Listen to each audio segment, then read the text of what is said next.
Okay, so the soup has simmered for about 5 minutes. That's all you need because the vegetables have been chopped very fine.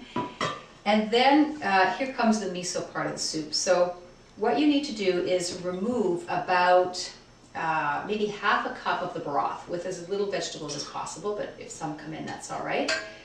So just try to get out a little bit of it. And we've used 3 cups of water here, by the way. And so I'm making enough soup for either 2 people or 1 very hungry person.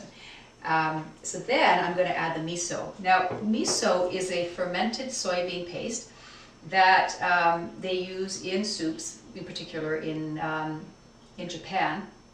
And it adds a very, very nice flavor. But beyond that, because it's fermented, it adds good bacteria to your diet as well. So this soup is so wonderful because of the benefits of the seaweed, but also the good bacteria that's in the miso. So make sure that you buy an unpasteurized miso in the refrigerator section of your health food store.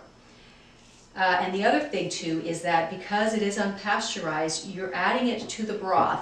You will be adding it back, but once you've done that, don't boil the soup anymore because too much heat is going to kill the good bacteria.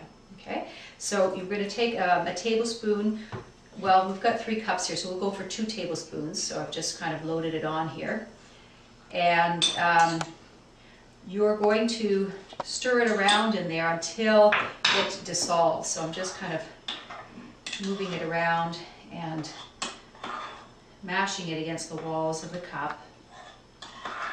And once it's dissolved, I'm going to add it back to the soup. So there are many different types of miso. You'll see when you get to the health food store or even the Asian store, but you just be careful that you don't buy one that's already pasteurized because then you don't get the benefits of the bacteria. There's, this one's a mellow white miso, but you'll also find the darker misos, the red misos, and try them all. They're great. I usually have at least 2 different types in my fridge, and it just gives you some variety. The milder ones are the lighter ones, and they're a little bit more sweet. And the dark ones have a little bit more of an intense flavor, but they're also very nice. Okay, so that's completely dissolved. So I'm going to add this back to the soup. Just pour it back in. And then stir this around. And you have miso soup. Now, how I prepare this is that I will put it in the bowl. And the classic way of serving miso soup is always to have something fresh and raw on it. So what I've done today is I've chopped up some chives, or these aren't chives rather, they're green onions. And that's summertime, you know, when I have chives in my garden, I would generally use those. So put something raw on top, even grated radish or something, but something fresh on top.